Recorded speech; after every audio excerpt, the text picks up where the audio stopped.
మీ business ఏదైనా మీ ఊర్లో promotion చేయాలంటే అది సుమన్ టీవీతోనే సాధ్యం. ఇప్పుడే సంప్రదించండి. Welcome to Suman TV Warangal. ఈ రోజు మన స్టూడియోకి వచ్చారు బంగాల శాంతికృష్ణ గారు.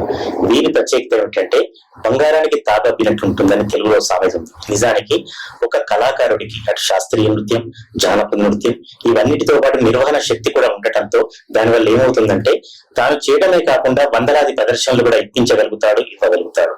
వీటన్నిటితో పాటు ఒక ఆల్రౌండర్ కూడా. ఎందుకంటే వేలాది కార్యక్రమాలు, వందలాది బిరుదులు, వందలాది ప్రదర్శనలు ఇలాంటివన్నిటితో తనకంటూ జాతీయ స్థాయిలో కాదు అంతర్జాతీయ స్థాయిలో. ఎందుకు అంతర్జాతీయ స్థాయిలో అంటున్నామంటే వైట్ హౌస్ లో ఒక ప్రదర్శన ఇవ్వడం, వైట్ హౌస్ చూడటమే ఒక అరుదుగా అబ్బురంగా అనిపించే పరిస్థితులలో వైట్ హౌస్ లో కూడా ఒక ప్రదర్శన ఇచ్చాడు. మరి ఇవన్నీ ఎలా సాధ్యపడింది? వీటన్నిటికి అంకురార్పణ ఎక్కడ జరిగింది? తన స్వగ్రామైన చౌటపల్లి నుంచే బాల్యం ప్రారంభమైందా? వీటన్నిటికి తోడు ఒక బతుకమ్మకే దేవాలయం కట్టాలనే సంకల్పం ఆయనకు ఎలా కలిగింది? భవిష్యత్తులో ఏం చేయబోతున్నారు? ఇవన్నీ తెలుసుకోవాలంటే తప్పనిసరిగా మన స్టూడియోకి వచ్చిన శాంతికృష్ణ గారిని పలకరించాల్సిందే. నమస్తే శాంతికృష్ణ గారు. నమస్కారం అండి. చాలా చాలా సంతోషం. సుమన్ టీవీ యాజమాన్యానికి, సుమన్ టీవీ ద్వారా మీరు నా ఇంటర్వ్యూను తీసుకోవాలనేటువంటి ఆలోచన వచ్చినందుకు మీకు కూడా హృదయపూర్వకంగా ధన్యవాదాలు, కృతజ్ఞతలు. ఈ కార్యక్రమం తిలకిస్తున్నటువంటి సుమన్ టీవీ ప్రేక్షకులందరికీ కూడా నా హృదయపూర్వక నమస్కారాలు. శాంతికృష్ణ గారు, నేను ఇంతకుముందే చెప్పినట్లుగా ఢిల్లీకి రాజైన గ్రామానికి ఒక బిడ్డడు.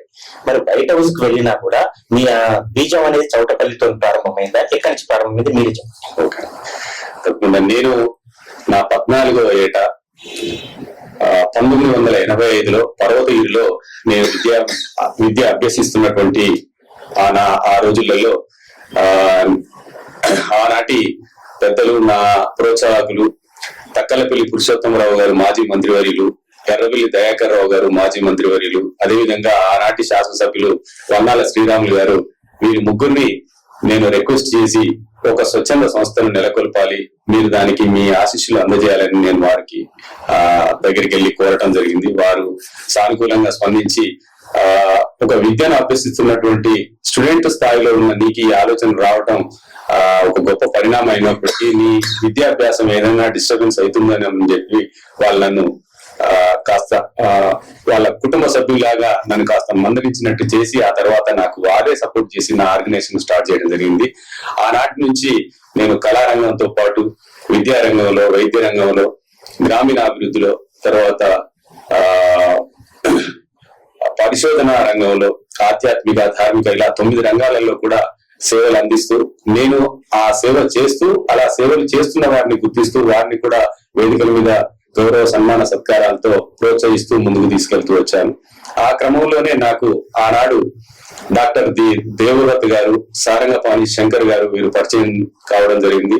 వారి పరిచయంతో నేను కళారంగంలో ఇంకా కొంచెం అభివృద్ధి సాధించాను. వారి ప్రోత్సాహంతో నేను కళారంగంలో అంటే ముఖ్యంగా జానపద రంగంలో బాగా ప్రావీణ్యం కావడం జరిగింది. అసలు నాకు ఆశ్చర్యం ఏంటంటే వేలాది ప్రదర్శనలు ఇవ్వగలగటం అన్నది ఒక ఆశ్చర్యం అయితే, ఈ స్థాయిలో గిన్నిస్ బుక్ రికార్డుకి ఎక్కడం, వీటన్నిటికంటే ముందు మీరు ఒక ఆర్టిస్ట్ దాగి ఉన్నాడు. ఈ ఆర్టిస్ట్ నుండి ఆర్గనైజర్ గా ఎలా రూపాంతరం చెందారు? మొట్టమొదటిగా నాకు వచ్చిన ఆలోచన ఒక ఆర్గనైజేషన్ రూట్ లోనే స్టార్ట్. నా బాల్య వ్యవస్థలోనే ఆర్గనైజేషన్ గా నేను ముందుకు వచ్చాను కాబట్టి ఆ బీజాలు అప్పటి నుంచే ఉన్నాయి. కాబట్టి అటు ఆర్టిస్ట్ గా ఇటు ఆర్గనైజర్ గా కొనసాగిస్తూ 9 రంగాలలో సర్వీస్ ఇస్తూ దాంట్లో నాకు అవకాశం ఇచ్చినటువంటి కళారంగం ముఖ్యంగా ఎక్కువగా ఈ సర్వీస్ చేయడానికి ప్రజల్లోకి చొచ్చుకపోయేటువంటి అవకాశం రావడానికి కళారంగమే ప్రధాన కారణం. దాంతో నేను విద్యా వ్యవస్థలో డెవలప్ చేశాను, వైద్య రంగంలో కూడా డెవలప్మెంట్ చేశాను, తర్వాత ఇన్ఫ్రాస్ట్రక్చర్ విలేజ్ లో కూడా డెవలప్మెంట్ చేయడం, మా మిస్సెస్ ను కూడా ఏకగ్రీవంగా చౌటపల్లి బతుకమ్మ తల్లి జన్మస్థలమైనటువంటి చౌటపల్లి గ్రామానికి ఏకగ్రీవ సర్పంచ్ వాళ్ళు ఎన్నుకోవటం, తన ద్వారా నేను విలేజ్ కూడా సర్వీస్ చేయడానికి అవకాశం దొరికింది. ఎప్పుడు స్థాపించారు సార్ శ్రీ శాంతికృష్ణ సేవా సమితి? ఇది స్టార్టింగ్ 1985 వారి చేతుల మీదుగా విద్యాభ్యాసంలో శ్రీ శాంతికృష్ణ సేవా సమితి అనేటువంటి ఒక ఆర్గనైజేషన్ మేము ఆ రోజే చూస్ చేసి ఆ రోజు వాళ్ళతో కొబ్బరికాయలకి కొట్టించి స్టార్ట్ చేశాను. ఇప్పటివరకు ఎన్ని ప్రదర్శనలు ఇచ్చి ఉండొచ్చు ఆర్గనైజ్ చేయొచ్చు? ఇప్పటి వరకు నేను ప్రదర్శనలు ఇచ్చింది దాదాపు ఒక 5,000 వరకు ప్రదర్శనలు ఇచ్చి ఉంటారు. ప్రపంచవ్యాప్తంగా ఆర్గనైజేషన్ చేసింది మాత్రం 1100 ప్రోగ్రాంని జాతీయ స్థాయిలో అటు అంతర్జాతీయ స్థాయిలో 54 దేశాలలో నేను ఆర్గనైజేషన్ చేశాను. మన దేశంలో చాలా రాష్ట్రాలలో చేశాను, చాలా పెద్ద పెద్ద పట్టణాలలో చేశాను. అలాగే ప్రపంచవ్యాప్తంగా కూడా America, Britain, Canada, south Africa, Singapore, Malaysia ఇలాంటి పెద్ద పెద్ద దేశాలలో కూడా నేను అక్కడికి వద్దాం. ఒక సంవత్సరం ఒక దేశానికి వెళ్తేనే ఆశ్చర్యపడి అబ్బురపడి చూసే పరిస్థితుల్లో 54 దేశాలు నిజానికి నేనే నమ్మలేకుండా. ఇప్పటికీ 40 సంవత్సరాలు అయింది మా ఆర్గనైజేషన్ స్టార్ట్ చేసి. ఈ 40 సంవత్సరాలలో నాకు 54 కంట్రీస్ తిరగడానికి అవకాశాలు దొరికాయి. ఇది నేను 100 దేశాలు తిరగాల్సినటువంటి అవసరం ఉండే, కాకపోతే నాకు వచ్చేటువంటి అవకాశాలను బట్టి నేను ఉపయోగించుకుంటూ ముందుకెళ్తా ఉన్నా. మామూలుగా ఆర్టిస్ట్ గానీ ఒక వ్యక్తి కానీ టూరిజం పర్పస్ లో ఒక సంవత్సరానికి ఒక దేశం వెళ్ళటమే అరుదు. మరి మీరు ఆర్గనైజర్ గా, వ్యక్తిగా ప్రసంగాలు ఇవ్వడానికి కావచ్చు, కారణాలు ఏదైనా కావచ్చు, 54 దేశాలు అంటే నాకే ఆశ్చర్యం అనిపిస్తుంది. అసలు ఏం అర్థం కావటం లేదు కూడా ఈ విషయంలో. ఎట్లా మీ బ్యాక్గ్రౌండ్? అంటే మొదటగా విదేశాలకు వెళ్ళాలనేటువంటి తలంపుతో నేను ఆ కోణంగా బాగా ఆలోచించాను. ఎందుకంటే మన సంస్కృతి సాంప్రదాయాల్ని ప్రపంచవ్యాప్తంగా తెలియజేయాలి. ఓకే, ప్రపంచంలో ఎన్ని రకాల మతాలు, ఎన్ని రకాల దైవానికి సంబంధించినటువంటి ఆధ్యాత్మిక కార్యక్రమాలు ఉన్నప్పటికీ మన భారతీయుల యొక్క సంస్కృతి సాంప్రదాయాలే ప్రపంచంలో మిన్నగా ఉంటాయి. ఎందుకంటే అనాదిగా వస్తున్నటువంటి సనాతన సాంప్రదాయాలు భారతీయులే కాబట్టి ఆనాటి విషయాలని ప్రపంచానికి తెలియజేస్తే ఇప్పుడు అభివృద్ధి చెందుతున్న దాంతో పాటు మరింత అభివృద్ధి చెందేటువంటి అవకాశం ప్రపంచ స్థాయిలో ఉన్నటువంటి అన్ని దేశాలకు కూడా వర్తిస్తుంది అనేటువంటిది ఆ కోణంలో నేను ఎక్కువగా ఆలోచించి ఏ దేశానికి అవకాశం ఇచ్చినా వెంటనే నేను దానికి వీసాకి అప్లై చేయడం, వెంటనే వెళ్ళిపోవడం, అట్లా ఎక్కువ దేశాలు అటెండ్ చేయడానికి అవకాశం ఉంది. దీంట్లో కొన్ని దేశాలు ఆశ్చర్యం అనిపించవచ్చు, చాలా మంది వెళ్తారు. ఇంకా కొన్ని దేశాలు అసలు అరుదుగా వెళ్ళని దేశాలు ఉన్నాయి. దానిలో యుఎస్ లో వైట్ హౌస్ అనేది అది నాకు ఆశ్చర్యం అనిపించింది. దాని చాలా నాకు 1985లో నేను ఆర్గనైజేషన్ స్టార్ట్ చేసినప్పటికీ 1990లో తొలిసారిగా నాకు నాగార్జున సాగర్ కళా సమితి వాళ్ళు ఒక కార్యక్రమాన్ని ఏర్పాటు చేయడం జరిగింది.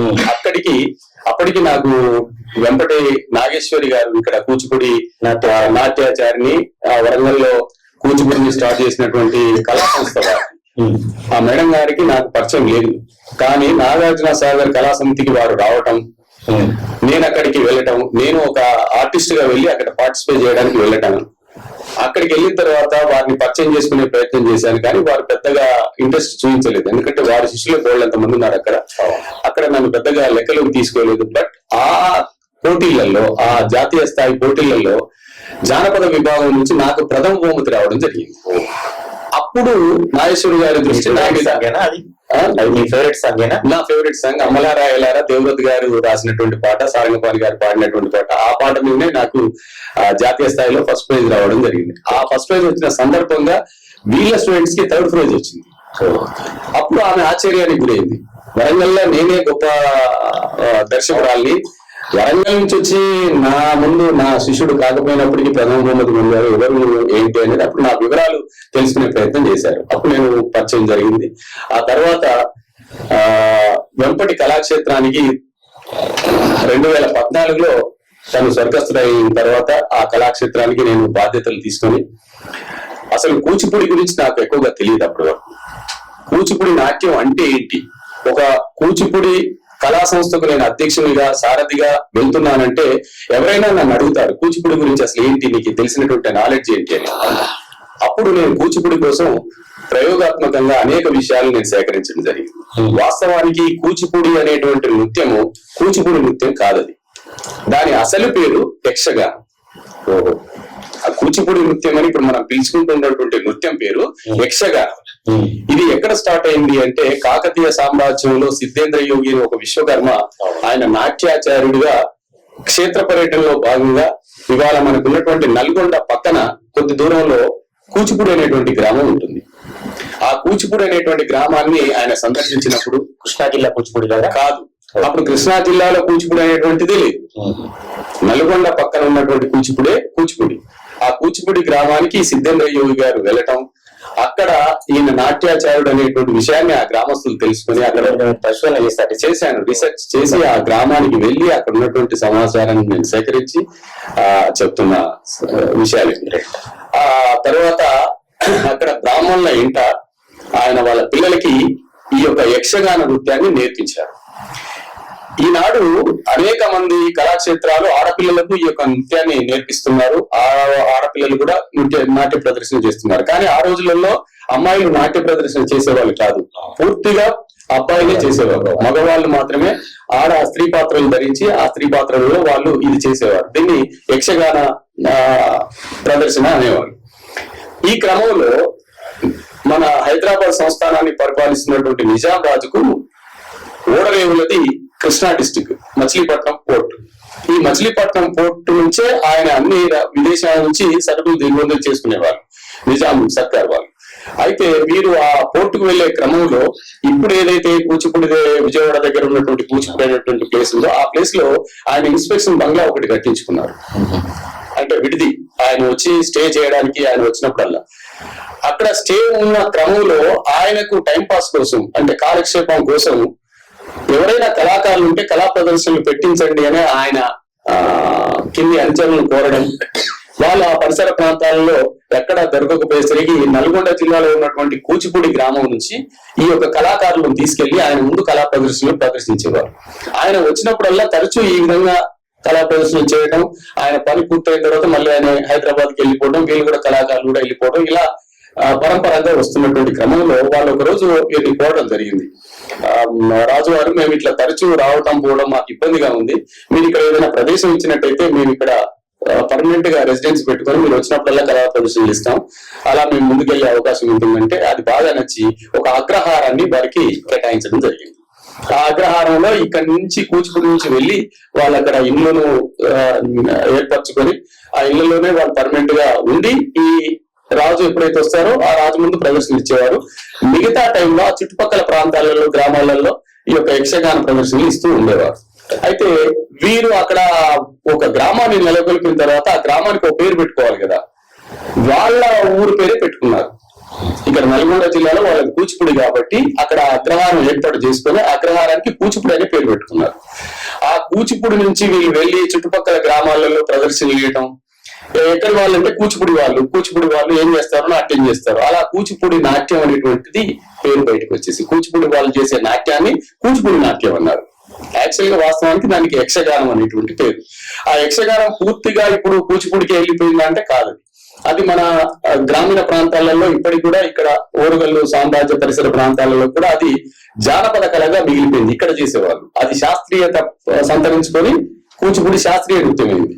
ఇక్కడ ఆ కళను పోషిస్తూ ఆ కళతోటి జీవనం గడుపుతున్నటువంటి వాళ్ళు కళాకారులు కూడా మన దగ్గర ఉన్నారు. వాళ్ళని సింధు యక్షగాన కళాకారులు అంటారు. ఆ సింధు యక్షగాన కళాకారులు ప్రదర్శించేటువంటి ప్రదర్శన కూడా ఈ కూచిపూడి నృత్యమే.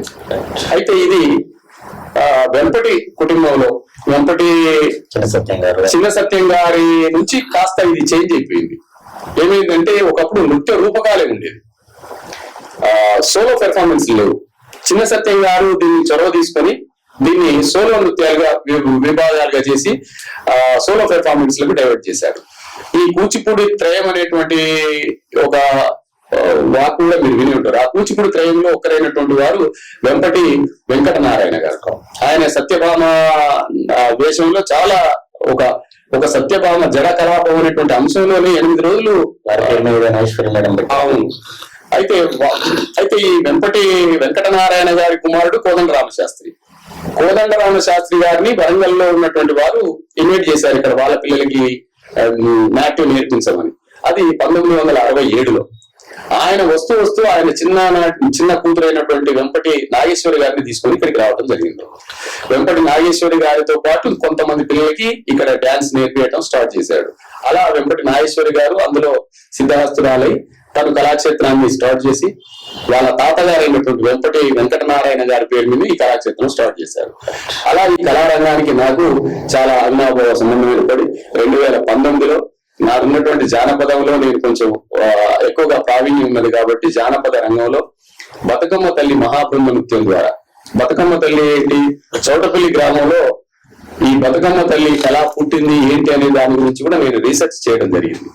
సుమారు 40 సంవత్సరాల నుంచే నేను పరిశోధనలు చేసి బతుకమ్మ తల్లి పండుగ అంటే ఏంటి, అసలు బతుకమ్మ తల్లి ఎలా వచ్చింది అనేటువంటి అంశంలో కూడా నేను డెప్త్కి వెళ్ళి పరిశోధనలు చేసి తెలంగాణ రాష్ట్రం ఏర్పడ్డాక తెలంగాణ రాష్ట్రం ఏర్పడక ముందే నేను 40 సంవత్సరాల క్రితం నుంచే నేను నా పరిశోధనలు చేస్తున్నాను బతుకమ్మ తల్లి విషయంలో. 1985 నుంచే ఇది చేస్తూ బతుకమ్మ తల్లి ఉత్సవాలను నేను గ్రాండ్ గా ఇప్పటికీ చేస్తున్నాను. 40 సంవత్సరాలుగా ఇదే చౌటపల్లి గ్రామంలో ఉత్సవాలు నిర్వహిస్తున్నాం. మా గ్రామస్తులు కూడా పెద్దలందరూ కూడా నాకు చాలా సహకరిస్తారు. ఒక బతుకమ్మ తల్లి కమిటీ అనేది కూడా ఏర్పాటు చేశారు అక్కడ.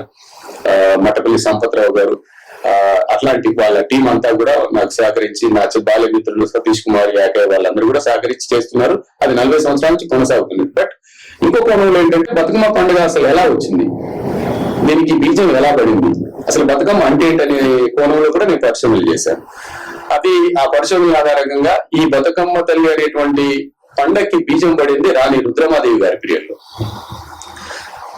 1262లో రాణి రుద్రమాదేవి గారు రాజ్యపాలన తీసుకున్న తర్వాత తన పరిపాలన కాలంలోనే ఈ బతుకమ్మ తల్లి అనేటువంటి పదానికి బీజం పడింది. ఇది ఎలా పడింది ఏంటి అనే దాని డెప్త్కెళ్ళి కూడా స్టడీ చేస్తే ఆమె సైన్యంలో వీరుడు అనేటువంటి ఒక మహా దళనాయకుడు ఉండేవాడు. ఆయన ఒక యుద్ధంలో గాయాల పాలై తిరిగి కోటకు వస్తున్న క్రమంలో ఇప్పుడు మనం చెప్పుకుంటున్నటువంటి చౌటపల్లి ప్రాంతంలో గుర్రం మీద నుంచి నేల మీద పడి ప్రాణాలు కోల్పోతాడు.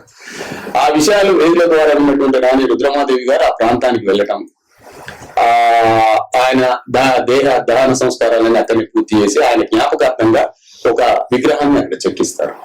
ఆ విగ్రహం ఇప్పటికీ ఉంది. ఆయన పేరు వీరుడు కాబట్టి ఆ వీరుడి విగ్రహాన్ని అక్కడ చెక్కించి ఆ విగ్రహానికి ఆలనా పాలన చూసుకోవడం కోసం ఒక పల్లెని ఏర్పాటు చేస్తారు. ఆ పల్లెకి కూడా వీరుని పల్లె అని పేరు పెడతారు. మరి ఆ పల్లెలో జనం బ్రతకాలంటే వారికి నీరు కావాలి కాబట్టి అక్కడ ఒక చెరువును కూడా తవ్విస్తారు. ఆ చెరువు పేరు వీరుని చెరువు అని పెడతారు రుద్రమాదేవి గారు. పెట్టిన తర్వాత స్టార్ట్ చేసి అంత బాగానే ఉంది. కొంతమంది చుట్టుపక్కల పరిసర గ్రామాల ప్రజలు వచ్చేసి అక్కడ జీవనం కొనసాగిస్తున్న క్రమంలో ఇక్కడ గత్తర అనేటువంటిది ఇవాళ మనం చెప్పుకుంటున్నటువంటి కలరా వ్యాధి ఒకప్పుడు అటు గత్తర వ్యాధి వచ్చేసి ఆ ఊళ్ళో ఉన్న జనమంతా చనిపోతారు. ఆమె ఆశ్చర్యానికి గురి, గ్రామం మొత్తం చనిపోయారు కదా అని గుట్టాగుట్టిన మళ్ళీ ఆ గ్రామానికి వెళ్ళి ఏదైనా లోపం జరిగిందేమోనని చెప్పి వాళ్ళ ఇష్టదైవం మల్లికార్జున స్వామికి వారు పూజలు చేసుకునే క్రమం ఉండేది. వెంటనే మల్లికార్జున స్వామి వారి గుడి ఒకటి కట్టించి ఆ ఊరు పేరును మారుస్తారు. అక్కడ ఊరు అనేది నెలకొల్పారు. తొలిసారిగా నెలకొల్పినటువంటి ఆమె స్వహస్తాలతోటి విగ్రహం చెక్కించారు కాబట్టి అక్కడ ఊరు ఉండి తీరాల్సిందే అనే ఆమె పట్టుదల కోసం మళ్ళీ ఆ ఊరి పేరును వేరే చేంజ్ చేస్తారు. ఆ ఊరి పేరు మళ్ళీ మల్లికార్జునపల్లి అని పెడతారు. పెట్టేసి మళ్ళీ గ్రామాన్ని రీబిల్డ్ చేస్తారు. మళ్ళీ ఆమె మాట మీద రాని చెప్పారు కాబట్టి మళ్ళీ కొంతమంది వచ్చేసి మళ్ళీ ఆ విధంగా కొనసాగిస్తున్న క్రమంలో మళ్ళీ గత్తర వస్తుంది. మళ్ళీ గత్తర వచ్చేసి మళ్ళీ అక్కడ ఉన్నటువంటి గ్రామస్తులందరూ చనిపోతుంటారు. లాస్ట్ చివరిలో కొంతమంది ఉంటారు. ఆమె హుటాహుటిని వచ్చి ఎందుకు ఇట్లాంటి చుట్టుపక్కల గ్రామాలన్నీ బాగానే ఉంటున్నాయి, ఈ గ్రామంలోని ఇలా ఎందుకు జరుగుతున్నదని పరిశోధకులు పిలిపించి, పరిశోధనలు చేయమని, జ్యోతిష్యులు పిలిపించి అక్కడ రీసెర్చ్ చేయమని చెప్పి పంపిస్తే వాళ్ళు నిర్ధారించినటువంటి విషయం ఏంటంటే ఆ గ్రామంలో అనేక వజ్ర వైడూర్యాలు పొదగబడి ఉన్నాయి. అలాగే నల్లసరం బండ అంటారు దాన్ని, ఇప్పుడు మనం చెప్పుకునేటువంటి బ్లాక్ గ్రానైట్, ప్రపంచంలోనే అత్యంత నల్లసర బండ అక్కడ ఉంది. ఈ వజ్ర వైడూర్యాలు కూడా ఆ భూభాగంలో ఉన్నాయి. దానికి కాపలాగా ఏదో ఒక శక్తి ఉండి ఉంటుంది. ఆ శక్తి ఇక్కడ ఎవరిని ఉండనివ్వకుండా అలా చేసి ఉండొచ్చు మహారాణి అని చెప్పడం ఆమె గమనించి వాళ్ళ పరిశోధకులందరినీ పిలిపించి ఇది ఎంత పరిణామంలో ఉంటుందని రీసెర్చ్ చేస్తే 3350 ఎకరాల భూభాగం అక్కడ దీనికి సంబంధించినట్టుగా ఉంటుంది. ఆ చుట్టూ ఒక కంచె వేయిస్తారు. వేయించి అక్కడ తవ్వకాలు జరిపిస్తారు. ఆ తవ్వకాల్లోనే అనేక రకాల వజ్రాలు, కాకతీయుల సామ్రాజ్యంలో ఎక్కువగా వజ్ర వైడూర్యాలతోటి తులతూగిందని మనం వింటుంటాం. ఆ వజ్రాలన్నీ కూడా తవ్వించింది అక్కడి నుంచి. అదే విధంగా దేవాలయాలలో మూల విరాట్టులు, ఇప్పుడు శివాలయంలో శివుడిది మూల విరాట్ కానివ్వండి, మిగతా శిల్పాలు కానీ అవన్నీ కూడా అక్కడి నుంచి దొరికినటువంటి బ్లాక్ గ్రానైట్, నల్లసరం బండ అంటారు. ఆ బండతో తయారు చేయించినటువంటి కాబట్టి ఇప్పటికీ ఆ విగ్రహాలకు అంత విలువ ఉంటుంది. దీన్ని మన స్వతంత్రం వచ్చిన తర్వాత కూడా మన ప్రభుత్వాలు కూడా ఆపరేషన్ అక్కడ స్టార్ట్ చేశారు. అవన్నీ కూడా జపాన్ పంపించారు. ఇప్పటికి స్టిల్ నవ్వు అక్కడ క్వారీ ఉంది దానికి సంబంధించింది. ఇలా జరిగిన తర్వాత అక్కడ అన్ని తవ్వకాలు జరిపాయి. ఆ తర్వాత రుద్రమాదేవి గారి పీరియడ్ అయిపోయింది. ఈ ప్రాంతాన్ని అంతా కూడా నిషిద్ధ ప్రదేశంగా డిక్లేర్ చేశారు అప్పుడు. రుద్రమాదేవి గారు ఈ 3,350 ఎకరాల భూభాగాన్ని నిషిద్ధ ప్రదేశంగా చేశారు. ఆ ప్రదేశానికి ఎవరు వెళ్ళేవారు కాదు. అదంతా ఖాళీగా ఉండిపోయింది ఆమె తర్వాత పీరియడ్ తర్వాత. అలా వందల సంవత్సరాలు గడిచాయి. ఇక ఆ ప్రదేశం మాత్రం అలాగే ఉండిపోయింది. తర్వాత 1818లో వరంగల్లో విశ్వబ్రాహ్మణ కుటుంబంలో జన్మించినటువంటి వంగాల రామయ్యాచార్యులు చాలా నైపుణ్యవంతుడు.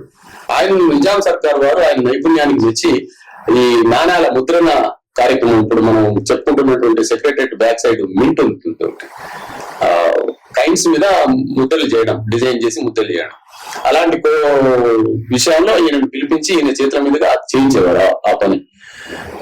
ఆ పనులు చాలా అద్భుతంగా చేయడం వల్ల ఈయనకి ఇనాంగా ప్రకటించారు కొంత భూభాగాన్ని. రామయ్య గారికి ఇనాంగా ఇవ్వడం జరిగినటువంటి భూమిలో ఎక్కడైనా తెలంగాణ ఆయన పరిపాలిస్తున్నటువంటి నిజాం పరిపాలన ఉన్నటువంటి భూభాగంలో ఎక్కడైనా కూడా కొంత ప్రదేశాన్ని ఆక్యుపై చేసుకొని నువ్వు వాడుకోమని చెప్పేసి అంటే ఆయన వరంగల్ చుట్టూ తిరుగుతూ ఇప్పుడున్నటువంటి కొంకపాక గ్రామం ఉంటుంది. ఆ కొంకపాక గ్రామాన్ని చేరుకుంటే అక్కడ ఆ గ్రామ పాలకులు పురుషోత్తమరావు గారి పూర్వీకులు, వారి ముత్తాత గారు ఎర్రరామయ్య గారు అక్కడ అప్పుడు పాలకులుగా ఉంటే ఆయనకు ఈ నిజాం ఇచ్చినటువంటి పత్రాన్ని చూపించడం, ఆయన చూసి ఇక్కడ ఖాళీ ప్లేస్ ఏదీ లేదు, ఈ రుద్రమాదేవి గారు ఆ రోజు నిషిద్ధ ప్రదేశంగా ఉన్నటువంటి భూమి మాత్రమే ఖాళీగా ఉందని చెప్తే ఆ భూమిని ఆయన ఆక్యుపై చేసుకోవడం, అక్కడ ఒక చెరువు తవ్వించుకోవడం, ఆ తర్వాత అక్కడ ఆయన ఒక గ్రామాన్ని నెలకొల్పుకోవడం, ఆ గ్రామాన్ని స్టార్ట్ చేసుకొని ఆయన కూడా గ్రామస్తులతో పాటు అక్కడ నివసించుకుంటూ ఉన్న క్రమంలో 1836 సంవత్సరంలో, అదే సంవత్సరం ఆయన జనవరిలో స్టార్ట్ చేశారు. అదే సంవత్సరం జూన్ వచ్చేసరికి, జూలై, ఆగస్ట్, సెప్టెంబర్, అక్టోబర్ వచ్చేసరికి ఈ గత్తర రావడం జరుగుతుంది. మళ్ళీ సేమ్ ఆ గ్రామాన్ని నెలకొల్పింది జూన్ 2వ తేదీ 1836 జూన్ 2. ఆ లక్కీలు ఏంటంటే ఇప్పుడు మనకు జూన్ 2 తెలంగాణ రాష్ట్రం ఏర్పడిన వచ్చాం.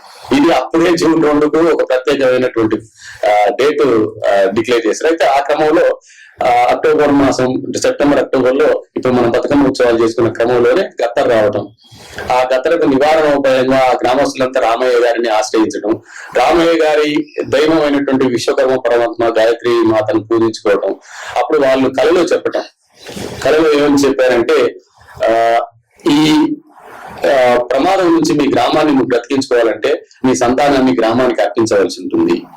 అలా అర్పించినట్టయితే నీకు పూజా విధానం నేను చెప్తా, పూజా విధానాన్ని నువ్వు అనుసరిస్తే నీ గ్రామం అంతా కూడా సస్యశ్యామలంగా ఉంటుందని చెప్పటం. ఆయన చెప్పండి అని ఆ అమ్మవారిని కోరుకోవడం కల్లోనే.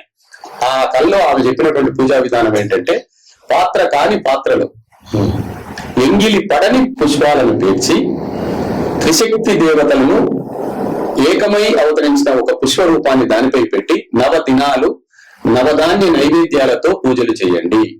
అప్పుడు మీ గ్రామం ఈ గత్తర నుంచి కాపాడబడుతుంది, అంటురోగాల నుంచి బయటకు వచ్చి మీ గ్రామం సస్యశ్యామలం అవుతుందని చెప్పడం.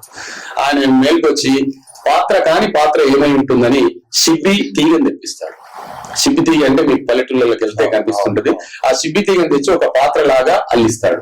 అప్పుడు అది పాత్ర కాని పాత్ర అయింది. దాంట్లో ఎంగిలి పడని పువ్వులు, ఇప్పుడు అంతా ఎంగిలి పూల బతుకమ్మ అంటున్నారు, అది 100% తప్పది. ఎంగిలి పడని పువ్వులు, ఎంగిలి పడని పువ్వులు ఏముంటాయని చెప్పేసి తంగేడు పూలను తెప్పిస్తారు. తంగేడు పూలు ఎందుకు ఎంగిలి పడలేదంటే అప్పటి వరకు తంగేడు పూలను ఏ దేవతలకు సమర్పించలేదు. అలా అని స్త్రీలు జడలలో పెట్టుకోలేదు, మాలలలో మెడలలో వేసుకోలేదు. అంటే ఎవ్వరు కూడా వాడనటువంటి పూలు, ఎంగిలి పడనటువంటి పూలవి. అలానే క్రిమి కీటకాలు సైతం ఎంగిలి చేయనటువంటి టైంలో తెస్తారు దాన్ని. అంటే ఏ పుష్పానైనా క్రిమి కీటకాలు ఎంగిలి చేస్తాయి దాంట్లో మకరందాన్ని తీసుకోవడం కోసం. అందుకని మనం ఎలా వేస్తామంటే బంచులుగా గుత్తులుగా విరుచుకొస్తాం.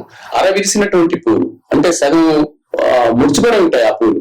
అందుకని క్రిమి కీటకాలు సైతం ఎంగిలి చేయనటువంటి ఎంగిలి పడని పూలను తెచ్చి దాంట్లో త్రిశక్తి దేవతలు ఏకమైన రూపం అని చెప్పి గుమ్మడి పువ్వు మధ్య భాగంలో పసుపు ఆకారంలో ఉంటుంది, దాన్ని తీసుకొస్తారు. అది గౌరీమాతకు పసుపు గుర్తుగా, లక్ష్మీమాతకు నిలువు గుర్తుగా, సరస్వతి మాతకు కలం గుర్తుగా, అట్లా ముగ్గురు తల్లులు ఏకమైన రూపం అని చెప్పేసి ఆ రూపాన్ని ఉన్న పుష్పాన్ని తెచ్చి దీని మీద పెట్టేసి 9 రోజులుగా పూజలు చేస్తారు. ఇందులో నవధాన్యాలని ఒక్కొక్క రోజు ఒక్కొక్క నైవేద్యంగా సమర్పించి ఆ విధంగా పూజలు చేసే క్రమంలో అమ్మ ఓ త్రిశక్తి దేవతలారా మమ్మల్ని బ్రతికించండి, మీరు మాలో మీరే బ్రతకండి, మమ్మల్ని బ్రతికించండి అమ్మ అని ప్రార్థిస్తున్నటువంటి క్రమంలో ఈ బతుకమ్మ అనేటువంటి పదం వెలువడింది. ఆ పేర్చినటువంటి ఆ బోకేకు బతుకమ్మ అని చెప్పేసి నామకరణం చేసి అప్పటి నుంచి పూజలు కొనసాగిస్తూ వస్తుంటారు. దీనికి సంబంధించి ఇంకా చాలా స్టోరీ ఉంది. ఇదంతా కూడా మనం మళ్ళీ ఏదైనా సమయం వాస్తవానికి మీరు కూచిపూడి అంశము ఇప్పుడు బతుకమ్మ అంశము అంటే చారిత్రకంగా అసలు ఇంత తేడా ఉందా, ఇది కొత్త ఆశ్చర్యకరమైన విషయాల, నిజానికి పరిశోధకులు ఇంకా మీ అంశాన్ని ఆధారంగా పరిశోధన చేయాలని నాకే ఆశ్చర్యం అనిపిస్తుంది. మైండ్ బ్లోయింగ్ కార్యక్రమాలు చెప్పారు రెండు కూడా. కూచిపూడి విషయంలో కూచిపూడి కొన్ని వందల సంవత్సరాల నుంచి కృష్ణాగ్రహం అనుకున్నాను.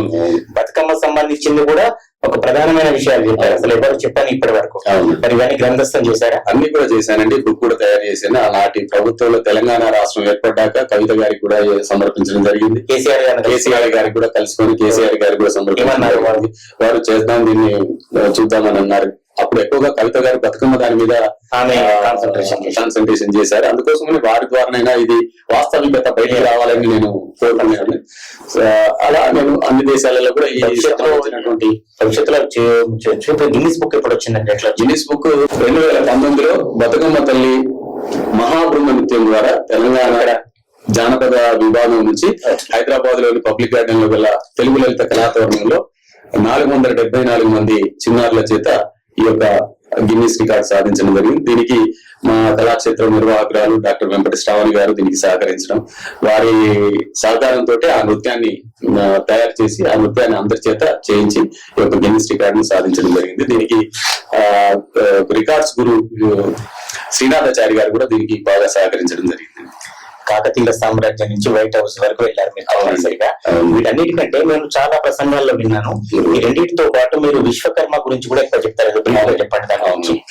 విశ్వకర్మ పరమాత్మ అనేటువంటిది ఈనాటిది కాదు. అంటే అందరూ స్వయంభూ అంటుంటారు, ఇంకేదో అంటారు. చేతి వృత్తులకే పరిమితం చేస్తాను, అది వేరు. చేతి వృత్తులు చేసే విశ్వకర్మ అంశలో వాళ్ళు ఉద్భవించిన పంచదాయిలు వేరు, విశ్వకర్మ పరమాత్మ వేరు. విశ్వకర్మ పరమాత్మకు ఒక మతం అని ఒక కులం అని ఇలాంటిది సర్వ సృష్టి కారకుడు అని నేను చెప్పట్లేదు, వేదాలే చెప్తున్నాయి. వేదాలలో డెప్త్కి వెళ్ళి స్టడీ చేస్తే వేదాలు ప్రతి అంశంలో యాక్చువల్గా వాస్తవానికి పంచవేదాలు, చతుర్వేదం అని చెప్తుంటారు. అంటే వ్యాస మహర్షి వచ్చిన తర్వాత పంచవేదాలను ఎక్కడ చిందరవందరగా పడినటువంటి వాటిని సమకూర్చి 4 వేదాలుగా ఈ ప్రపంచానికి అందించాడు. అంతక్రితం ఏంటంటే పంచవేదాలు. ఈ పంచవేదాలు పంచదాయులైనటువంటి మనుమయ త్వష్ట శిల్పి విశ్వజ్ఞులు వీళ్ళు ప్రపంచానికి అన్ని రకాల వస్తువులను సమకూర్చారు. అంటే ప్రపంచం బ్రతకాలి అంటే ఈ విశ్వకర్మల మీదనే అప్పుడు డిపెండ్ అయి ఉండేది. ఒక వ్యవసాయదారుడు ఒక రైతు నాగలి కావాలంటే విశ్వకర్మలు చేయాలి, ఒక పద్మశాలి గుడ్డలు నేయాలి అంటే మగ్గం వేయాలి వీళ్ళే చేయాలి. అలా ప్రతి వృత్తికి వీళ్ళతో లింక్ అయి ఉంటుంది. ఏ వృత్తిని తీసుకున్నప్పటికీ విశ్వకర్మలే వారికి చేయాలి. లాస్ట్ కు పెళ్లి చేసుకోవాలన్నా హిందూ సాంప్రదాయ ప్రకారం వాళ్ళకి అవన్నీ ఆభరణాలు వాళ్ళే చేయాలి. ఇలా ఏమైనా ఇంట్లో వాడుకునే పాత్రలు కావాలన్నా వాళ్ళే చేయాలి. ప్రతిదీ ఇది వేరు సబ్జెక్ట్. వాస్తవానికి విశ్వకర్మ పరమాత్మ అంటే ఏంటంటే మనకు తెలిసినటువంటి సోలార్ సిస్టమ్ తెలిసింది, సూర్యుడు, మన గ్రహాలు ఇవన్నీ కూడా తెలుసు. దీన్ని ఒక నక్షత్ర కుటుంబం అంటారు. ఇలాంటి నక్షత్ర కుటుంబాలు కొన్ని వేలు కలిస్తే నక్షత్ర మండలాలు ఏర్పడతాయి. ఇలాంటి నక్షత్ర మండలాలు కొన్ని వేలు లక్షలు కలిస్తే ఒక పుంత ఏర్పడుతుంది. ఇప్పుడు మనం పుంత గురించి చెప్పుకుంటే మన పాలపుంత ఉంటుంది. మనం నివసిస్తున్నటువంటి పుంత పేరు పాలపుంత. దీన్ని ఒక గెలాక్సీ అంటారు ఇంగ్లీష్ లో.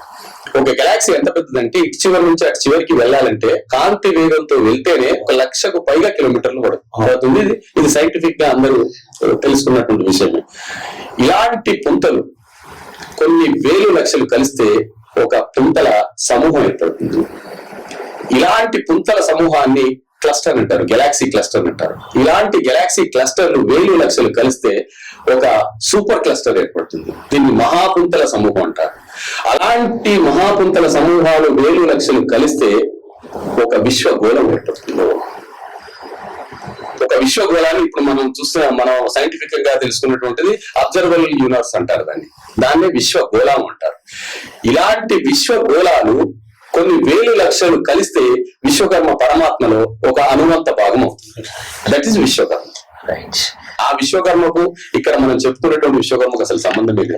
ఇవాళ మనం ఎన్నో దేవాలయాలలో శాస్త్రీయం రెండు కలిపి క్లియర్ గా దీని విషయంలో నేను డెప్త్కి వెళ్ళి పరిశోధన చేసి స్టడీ చేసి చెప్పాను. ఇది అమెరికాలో నేను స్పీచ్ ఇస్తున్నప్పుడు కూడా చాలా కొంతమంది నాసా సైంటిస్టులు కూడా వచ్చి ఇంత డెప్త్ సబ్జెక్ట్ నీకు ఎలా దొరికింది, ఎక్కడికి వెళ్ళావు, ఏంటి అది కూడా కొంత వాళ్ళు నన్ను అడగడం జరిగింది. అలాగే వాళ్ళు అడిగిన వాటికి కూడా నేను కొంచెం చెప్పాను క్లారిటీగా. అడగటం కాదు, ఇప్పుడు నాకే డౌట్ ఏంటంటే, నేను మామూలుగా ఎవరైనా ఒక ఆర్టిస్ట్ ను ఒక ఎక్స్పర్ట్ ని అడిగేట ఏంటంటే, మీరు ఇంకేం సాధించదలుచుకున్నారు, ఇంకేం చేయాలనుకున్నారు. వరంగల్ నుంచి వైట్ హౌస్ వరకు ఉపన్యాసాలు ఇచ్చారు, అవునండి, ఒక సినిమాలో నటించారు బ్రహ్మశ్రీ విశ్వామిత్ర, అవునండి, తర్వాత ప్రోగ్రాంలు ఇచ్చారు, ఆర్గనైజ్ చేశారు, వేలాది ప్రదర్శనలు ఇచ్చారు, గిన్నిస్ బుక్, డాక్టరేట్, ఒక ప్రత్యేకమైన అంశాలను పరిశోధన చేశారు. ఇంకేం సాధించదలుచుకున్నారు?